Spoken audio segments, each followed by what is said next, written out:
All right. Hey guys, it's been a little while, but I want to pop on today to talk about something. But first, really quick, I'm just going to address why I was gone for a while. Several things. Number one, took a little vacation, and then after I came back, I'll be honest with you, just been busy with a million things in life, house projects, home projects, busy with just everything. And then when I was ready to kind of come back and get things going here, as you can hear, I don't sound too good. I got really sick. Camera shifted. I got like really sick and I'm still battling with it. It sucks. So either way, I'm getting there. I'm just gonna take some time. But the thing I actually want to pop on today and talk about. So it's funny. Today is what, November 7th. It's a Friday. This morning, doing my Whatnot show as I always do every morning. And something happened that I kind of just want to share the experience and my thoughts on it. So my show's usually about an hour and a half long. It's my average show.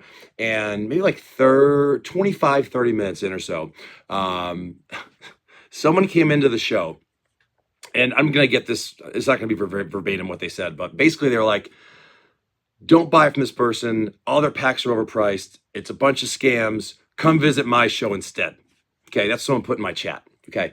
Now, I know most streamers, most Whatnot people, drips or whatever, when you see someone like that in chat, like usually just you block them, you kick them, and you just kind of move on. Not me. Sometimes, not all the time, but sometimes I like to have a little fun and say, you know what? I was in the mood to talk to this person and see what's going on. So I spent probably about 5 minutes or so talking to them. Like, what are you talking about? What's overpriced? I think specifically they were talking about my alliances packs, that they were overpriced. Okay, I understand. I charge $49 a pack for alliances packs on my Whatnot show. That's based on the cost of the box, what I could get on the market at that time, and the best price I can get, the best price I can deliver for the gross profit margin percentage that I try to do for my business, if that makes sense. So they were trashing my prices. No problem. Everyone's got their opinion. That's totally fine. But we're talking about it more and more, and they just kept getting Whatnot's a scam, and every streamer's a scam, and everyone that sells online is a scam. And it was just going and going and going. But I stayed strong to the point of not yelling at them or kicking them. I was like, let's talk about this. Let's have actually a real conversation. Let's actually sit down and discuss what's going on here. Because number one, I have no problem being wrong. I like to learn things. If I'm wrong, it means I'm going to learn something. That's a good thing. And as I mentioned before, I can admit fully when I am wrong. I have been married for a long time. I can admit when I'm wrong. But it got to a point where, I'm talking and he's typing. And so he actually said, sorry, my voice, it's terrible. He actually said, can you actually let me co-host so we can talk about this? And I was like, sure, let's do it. And now I'm sure I probably had like 40, 50 people in my room at the time. So good crowd. We're selling some packs, having a good time, ripping some cards, some good pulls. And, what seller, what streamer of the right mind would give some random person airtime in the middle of a good stream? Me, because I'm kind of curious. And I like to see how things kind of play out. So I let them come on. They co-hosted. They didn't put their face on camera or anything, but we're talking. And it was funny because actually they were very like, hey, thanks for letting me talk. I appreciate it. They're very thankful off the bat. I'm like, all right, this is good. We're gonna have a good conversation here. This is good. And so I asked them, like, you come into a stream, you literally you come in hot, you come in guns a-blazing, and like, not just like trying to trash me or who, they didn't know who I was. They're trying to trash the streamer while at the same time promoting themselves. So I'm like, buddy, like, what's the deal here? He's like, well, I just want to be clear. Basically, they went. I'm going to try to pin up the thing. I'm not very good with that kind of stuff. But I'm going to try to pin up the show. But if you go to my live show on here on YouTube from November 7th, go to about 30 minutes into the live show, and you'll see the split screen. You can see the conversation. It's totally there. It's not going to be edited out. The long and the short of it, basically, is this person believed that, let's say I have a pack of whatever, just pretend this is alliances. I had a pack of alliances. I was selling for $49. First of all, his claim was that his local store sells them for $25. I said, buddy, give me the name of the store. I'll buy all those packs for $25. I said, you should too. Then it quickly changed to, well, everyone price gouges and scammers and repackers and all this kind of crap. And I realized at this point, what we had here was a disgruntled TCG player, store, fan, whatever you collector, whatever you want to say. They were a disgruntled person. They just hated the world of TCGs that we're in right now. Now, I get it because I made a video months and months ago about when I was defending Whatnot, and I still will defend Whatnot because I think that most, And I say the vast majority of people that sell in there and buy in there are very good people. Um, I feel like this person just had a bad experience with maybe a few people, and he was just trying to get his word out there and like warn people, or I don't know what his really goal was, to be honest with you.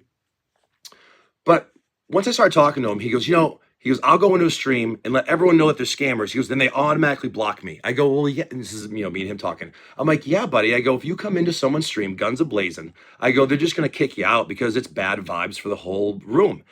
And, he was talking about how, like, Whatnot is just a scam and all these people, like, they hype up bids and everyone pays way too much for things. He had all these crazy complaints.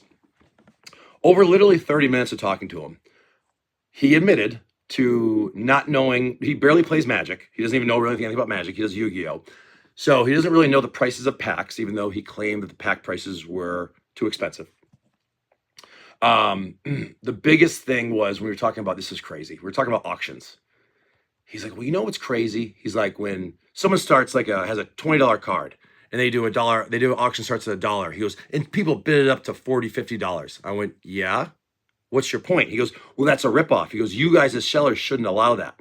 And I try to explain to him that as a seller, and the way auctions work in the world, you can't really stop it in the middle of the auction and say, oh, we hit a mark, we're good, we're going to stop there. In an auction, the buyer creates the price and creates the market. That's how it works. That's just simply how it works. This person didn't want to accept that. They're honest. This is what they said.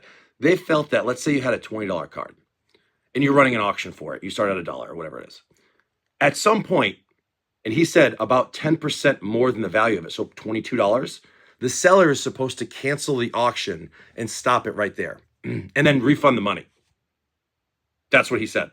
I explained to him that, the problem with that is if companies did that, they would go bankrupt. If you sold every $20 card for $17, $15, $12, whatever it is, you're going to eventually lose money and go bankrupt. Didn't really want to accept that for an answer. Several times in this conversation, many times, again, I encourage people to watch. It's like a 30-minute, have it play in the background. It's actually interesting to listen to, I think. But several times, I actually had him, I made sure to agree with him when I agree. Like 5, 10 times, I'm like, I 100% agree with what you just said, right? Because things I did agree with. And I even got him to admit a few times where he was wrong, sort of, kind of. And at one point, I said, do me a favor. I said, I'd like you to admit a little bit. I lived on the scrum. I'm like, a little bit. Just admit a little bit that maybe, that this is all due to you coming to streams hot, talking trash.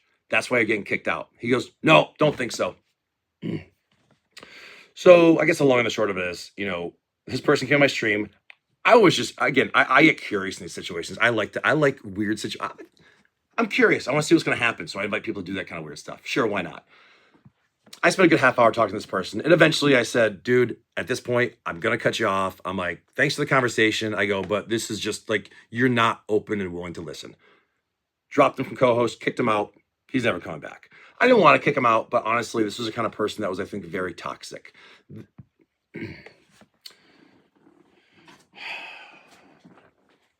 It's hard, I think, fucking chair. It's hard, I think, for some people to see other people's point of views. And I get it. When some people are very passionate about a topic, a subject, their opinion, they're not going to let it go. And that is simply law.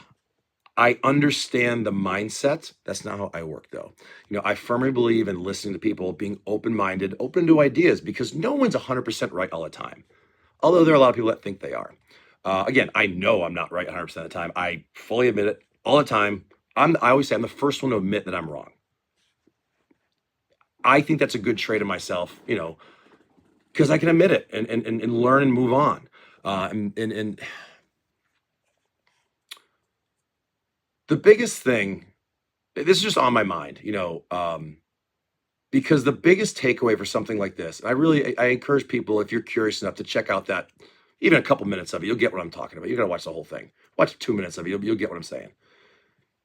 It made me realize, though, whenever I have these situations with people, because again, my life is with people, my job, my hobbies. I deal and talk with people all day, every day. I problem solve all day, every day. That's what I do. And you can't, some people you simply cannot talk to. I hate to say it, but there are some people who refuse to be open-minded. They refuse to admit fault. They refuse to see other people's opinions, even a tiny bit. Now, I wasn't trying to push issues on this person. I was not trying to push my thoughts and my beliefs. I was just asking him about his thoughts. And when he'd say something, I would give him facts about how he was actually wrong. And apparently that wasn't good enough. Um, as I said before, a while ago, we can only control how we react to other people, right? Um, it was funny because at one point he actually said to me, he goes, "Oh, you're getting mad." I go, "Dude," I don't get mad. I legitimately don't get mad. I can control my emotions. So it was funny to me because that was like his leverage in that part of the conversation. I think he tried, but he had nothing going there. It was kind of ridiculous. Um, I told him, I said, it's the equivalent. Like, I'm not a car person at all. I know how to drive a car, and that's it. I can change my oil, I can change my brakes, I can do basic things in my car. That's it. The equivalent of him, who doesn't even play Magic the Gathering, coming into the show, telling us that our packs were wrong. They were wrongly priced, even though he admitted to not knowing what they should be worth. Is the equivalent of me, like I said, going to get my car fixed. And me telling the mechanic what parts to use, which tools to use, and what to charge me, and how much to charge me in labor. Doesn't make any sense. Anyways, getting to the kind of final point of this. I thought about this today because I love having discussions with people. I love having open discussions with people. I love learning things. I love, like I said, being proven wrong. And some people you cannot have those conversations. You just can't. You can't have those conversations with. And this was that kind of person. This is the kind of person I feel like is going to be the victim their whole lives. They're going to always believe that everyone else is wrong and they're the only one that's right. And unfortunately, that's the kind of person that you needs to be not a part of anyone's life. I hate to say it. I was doing everything I could to be like, dude, like, can you possibly see the other side? And they're just like, no.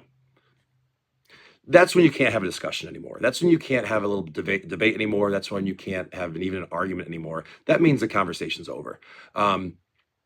So, and again, this is just my opinion. So if you guys don't want to hear it, that's fine. But I think my advice to a person like that is you have to try to be open-minded. It doesn't matter what it is. Sure, are there certain things in my life that I'm closed-minded on? A few, very, very few. But something as simple as a trading card game and the way people sell it. Like, he was trying to say that every business owner should do things this certain way. Now, they could be basically, we could call them the trading card army, whatever they're called, whatever it is, I forget the name for it. Game piece army. That's what they all say. It's the game piece army, and I get it. That could be kind of part of it, because I do have those parts of me that get really pissed off. For example, when a secret layer sells out within 5 minutes and you're waiting an hour, which is bullshit. I'll make a video about that very soon because I talk about that. But when every part of the conversation is closed-minded, you can't talk about it, can't discuss it, can't discuss opinions, can't discuss options. It's literally an impossible thing to do. So again, I guess my advice to that person, who's probably not going to see this anyways, but just my thoughts in my mind. Be open-minded. You would be shocked at how much you can learn by listening and stop talking. You'd be amazed at how much you can learn and be happy and love more by listening to other people's opinions. No one is 100% right. It's just a card game. It's just a card game. But it's amazing how in-depth it can go in so many different directions. It was a weird one.